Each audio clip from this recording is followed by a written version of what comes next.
মই ভাৰ্গৱ দ্বাৰা পুনৰ এবাৰ গৰজি উঠিল বংগকন্যা পশ্চিমবংগৰ মুখ্যমন্ত্ৰী মমতা বেনাৰ্জীয়ে তীব্ৰ কটাক্ষ কৰিলে দেশৰ প্ৰধানমন্ত্ৰী নৰেন্দ্ৰ মোদী আৰু বিজেপি দলক এবাৰ মমতা বেনাৰ্জীৰ মন্তব্য যে 2024 চনত যি নিৰ্বাচন অনুষ্ঠিত হ'ব বিজেপিক প্ৰতিহত কৰিবৰ কাৰণে আমি সাজু কাৰণ আমি এতিয়া সকলো একলগ হৈ আছো আৰু নৰেন্দ্ৰ মোদীৰ মন কি বাত এদিন মন কি বেথালৈ পৰিণত হ'ব এই মন্তব্য কৰিছে মমতা বেনাৰ্জীয়ে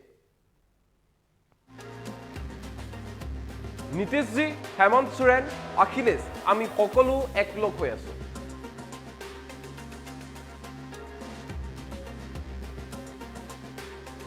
বিজেপিক পৰাস্ত কৰিবলৈ আমি সম্পূৰ্ণৰূপে সাজু 2024 চনৰ নিৰ্বাচনত বিজেপিক প্ৰতিহত কৰিবৰ কাৰণে আমি সকলো সাজু আমি একলগ হৈ আছো এই মন্তব্য কৰিছে মমতা বেনাৰ্জী আৰু মোদীৰ বিৰুদ্ধে পুনৰ এবাৰ গৰজি উঠিল পশ্চিমবংগৰ মুখ্যমন্ত্ৰী মমতা বেনাৰ্জী তীব্ৰ সমালোচনা কৰিছে মমতা বেনাৰ্জীয়ে নৰেন্দ্ৰ মোদী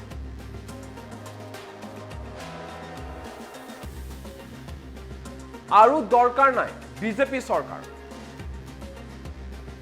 জনসাধাৰণক আৰু প্ৰয়োজন নাই বিজেপিৰ চৰকাৰ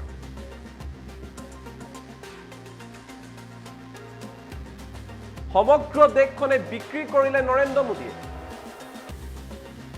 সমগ্ৰ দেশখনকে ইতিমধ্যে বিক্ৰী কৰি দিছে প্ৰধানমন্ত্ৰী নৰেন্দ্ৰ মোদী এই মন্তব্য কৰিছে মমতা বেনাৰ্জী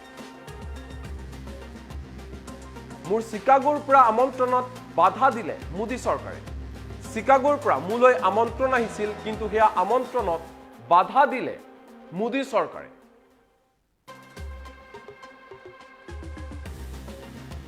মোদীৰ মন কি বাত মনৰ ব্যথাৰ বাতল এদিন পৰিণত হ'ব মনৰ ব্যথা হৈ পৰিব এদিন মোদীৰ মন কি বাত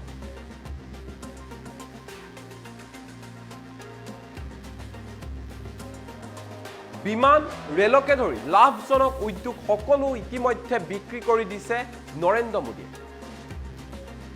পুঁজিপতিৰ হাতত দেশৰ সকলোবোৰে বিক্ৰী কৰি দিছে নৰেন্দ্ৰ মোদীয়ে ভাৰতত 40% চাকৰি কমিছে আৰু পশ্চিমবংগত 40% চাকৰি বাঢ়িছে এই ভাষ্য হৈছে পশ্চিমবংগৰ মুখ্যমন্ত্ৰী মমতা বেনাৰ্জী হোৱাটছএপ আৰু মোবাইলত কম কথা ক'ব কাৰণ জিলাই জিলাই বিজেপিয়ে মানুহ লগাই থৈছে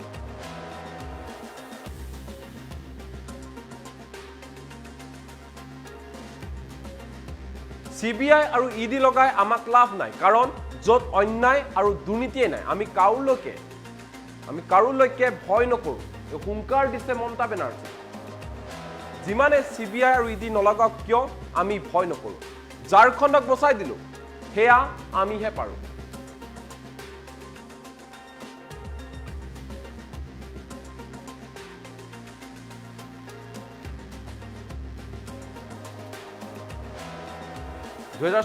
নিৰ্বাচনত এইবাৰো খেলা হ'ব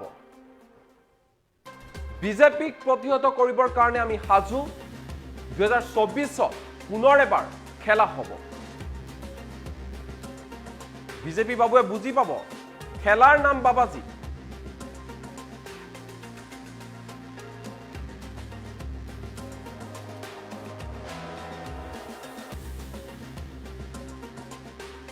আৰু এই মুহূৰ্তত পশ্চিমবংগৰ মুখ্যমন্ত্ৰী মমতা বেনাৰ্জীৰ মন্তব্য আছে কি কৈছে মমতা বেনাৰ্জীয়ে শুনোৱা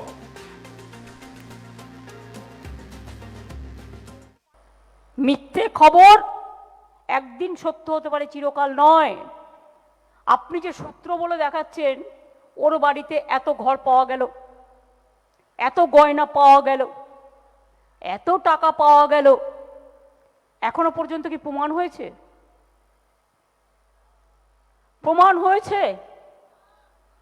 আমরা তো আইনে বিশ্বাস করি কল্যাণ নিজেও লয়ার অনেক লয়ার এখানে আছে আমি নিজেও আইন পাশ করেছিলাম মলয় কালকে ফাইট করেছে বলে দিয়েছে সব মিথ্যে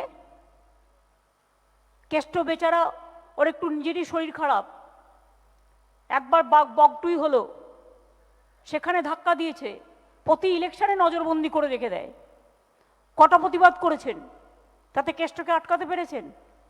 ভাবছেন কি জেলে বন্দি করে রেখে পার্লামেন্টে সিট দুটো দখল করবেন? ও গুড়ে বালি, ও গুড়ে বালি। একজন টাকা দিয়ে একটা মিডিয়াকে দিয়ে দালালি করে, আরে হাতে নাতে বিধাননগরে ধরাও পড়েছিল, বেঁচে গেছে একটা পুলিশের গদ্দারির জন্য। সব জায়গাতেই তো কিছু কিছু গদ্দার থাকে, তার নামও আমি জানি। সিবিআই তাদের পোষা আছে, পোষ্য, ইডিরও পোষ্য আছে, এবং সেই পোষ্যগুলো চব্য খেয়ে লভ্য লস্য নাকে দিয়ে ঘুম থেকে উঠে বেরিয়ে পড়ল। কাল মলয় ঘটককে করবে, পরশুদিন ববিকে করবে, তারপরের দিন অরূপকে করবে, তারপরের দিন চন্দ্রিমাকে করবে। আমি তো বললাম তোরা তো এটা বললি না, অভিষেকের বাচ্চা তো এর মধ্যে সিবিআই অফিসে ঘুরে এসছে, 2 বছর বয়স। রিয়েলি? তো মা 2 বছরের বাচ্চাকে ছেড়ে যাবে কি করে? আর মাকে রোজ রোজ ডেকে নিয়ে চলে যাচ্ছে, বাচ্চা মাকে ছাড়ে না। মা গিয়ে বলছে মাম্মা গেট আপ, মাম্মা গেট আপ, মাম্মা বলতে বলতে বাচ্চাটা হতাশ হয়ে যাচ্ছে। কি দেশ আমরা দেখতে পাচ্ছি! পলিটিক্সে লড়াই করো, আমরা আছি। কি লড়াই না করেছো 1921-এ? আমার পায়ের চোটটা যদি ছবিতে আবার দেখেন তাহলে দেখবেন কিভাবে একদম সর্বনাশ করে দিয়েছিল। এখনো ভালো হয়নি পুরোটা। আমার মনের জোর অনেক বেশি বলে আমি করতে পারি। আমার মাথাটা তো পুরো 2 চৌচির করে দিয়েছিল পেটে মেরে। যারা বিজেপি করতো তারাই তো আজ সিপিএম করতো এক সময়। সিপিএম এর হারমাত, বিজেপির জল্লাদ, আর কি বলবো, জগাই মদাই গদাই।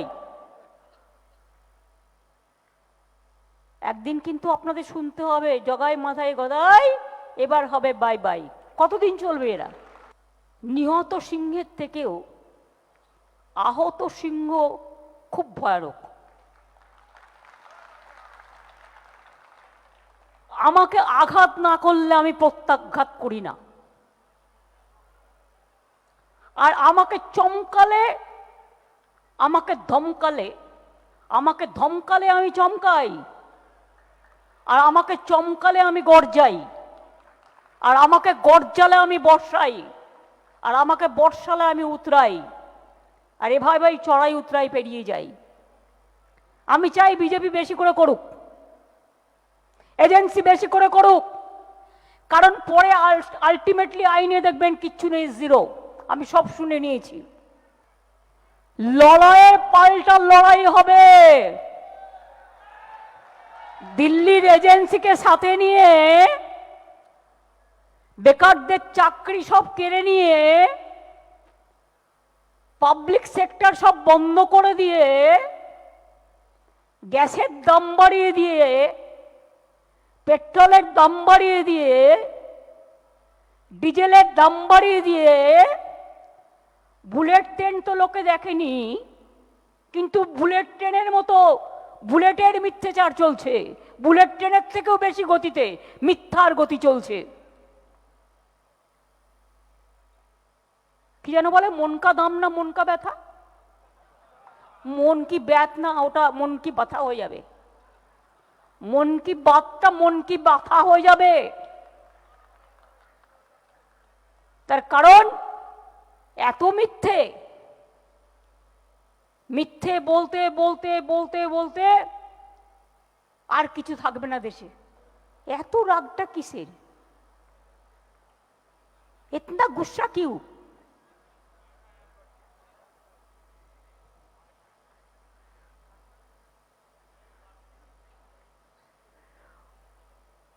ये बड़ा बड़ा बाबू लोगों को इतना डरने का बात क्या है?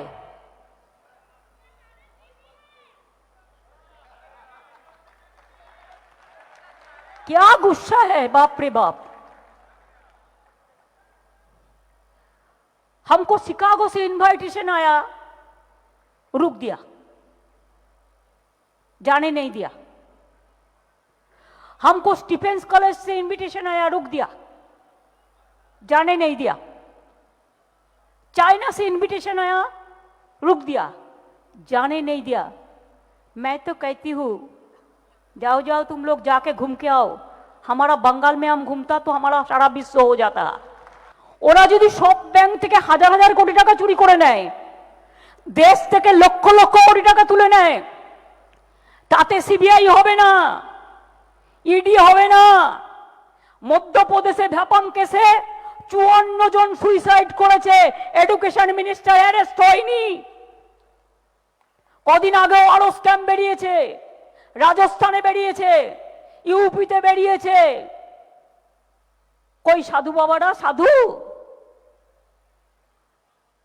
মন কা ব্যথা, সাধু মনে ব্যথা হয় না? বাংলায় সব চোর,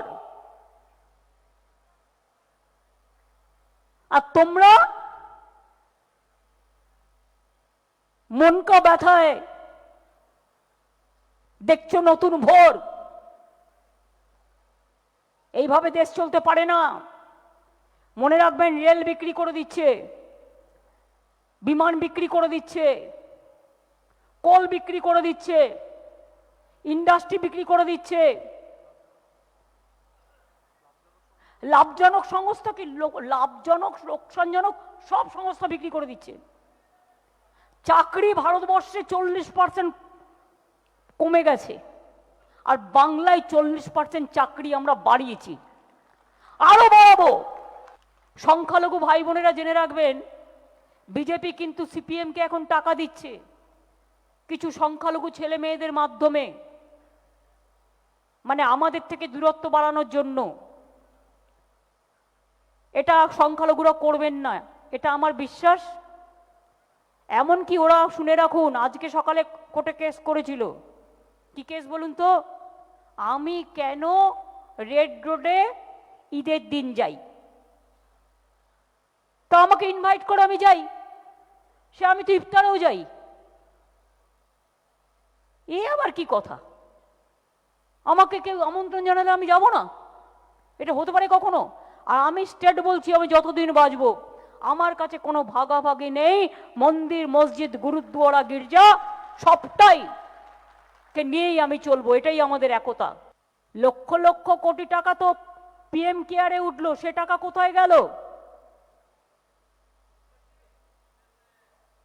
সব পাঠিয়ে দিয়েছে বিদেশে। দেশটাকেও বিক্রি করে সে টাকা নিয়ে বিদেশ পালাবে। আপনার আমার কি হবে? দুদিন বাদে ব্যাংকও বন্ধ করে দেবে, ব্যাংকের টাকাও পাবেন না। আমাদের ভয় দেখানোর চেষ্টা করবে না। আমরা মরি তবু আমরা গড়ি, আমরা মরি তবু আমরা লড়ি, আমরা মরি তবু আমরা মাথা বিকিয়ে দিই না। আর আমাদের সাথে যত লড়বে আমাদের শক্তি তত বাড়বে, আমাদের সাথে যত মিথ্যাচার করবে আমাদের ক্ষমতা তত বাড়বে। একটা ভালো কথা বলতে পারে না, বাংলাটাকেও ভালো করে বলতে পারে না, বাঙ্গাল। আরে বাঙ্গাল তো হিন্দিতে বলে, আমরাও বলি।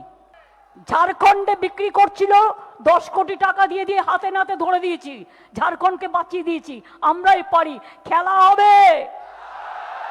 বিজেপি বাবুরা বুঝতে পারবেন, খেলার নাম বাবাজি না বাপুজি, কি বলে বাবাজি, খেলার নাম বাবাজি। ওই খেলাটা হবে, আর খেলাটা বাংলা থেকেই তৈরি হবে। এখন তো আমরা একসাথে, ওদিকে নীতিশজি আছে, ওদিকে অখিলেশ আছে, ওদিকে হেমন্ত আছে, ওদিকে আমি আছি, ওদিকে আমাদের বন্ধুরা আছে, সর্বত্র আছি আমরা, সব এক হয়ে যাবে দেখবেন। সুতরাং আর নেই দরকার বিজেপির সরকার, আর নেই দরকার সিপিএম এর দালালদের সরকার, আর নেই দরকার অন্যদের সরকার। আমরা চাই মানুষের সরকার হোক, জনতার আদালত হোক। কত ইডি, সিবিআই, কত আইএনটিসি, কত ইনকাম ট্যাক্সকে দিয়ে অন্যায়ভাবে মানুষের উপর অত্যাচার করছে। মাথা নত করবেন না, যাকে ইচ্ছে অ্যারেস্ট করুন, বয়ে গেছে। বাড়িতে ভাত খেতেন, ওখানে বসে ভাত খাবেন, চিন্তা করবেন না। চালটাও তো আমরা দিই, সেই চালটাই খাওয়াই, চিন্তা করবেন না।